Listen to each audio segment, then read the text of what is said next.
juga akan teruskan pelbagai pengisian. Si Syukri yang bersama dengan dia dikenal. Kini saya berada di dataran di BKL di mana Car Free Morning KL diadakan setiap hari Ahad. Dari awal pagi lagi, jalan-jalan di sekitar kawasan ini ditutup khas untuk orang ramai menikmati pelbagai aktiviti seperti berbasikal, berjoging, senaman zumba dan banyak lagi. Dalam memerangi keganasan terhadap wanita, tahniah kepada semua yang terlibat.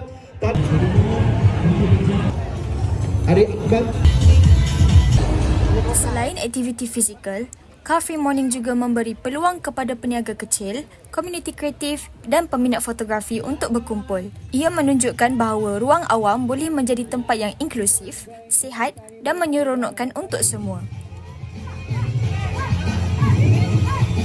Suasana kat sini memang meriah dan program seperti ini membantu untuk menggalakkan gaya hidup sihat serta mengurangkan penggunaan kenderaan di pusat bandar. Saya Fida Sahad melaporkan dari Kuala Lumpur untuk Kantar Retak. Animasi yang dibawakan esok pada minggu hadapan. Ini juga etnik kebangsaan.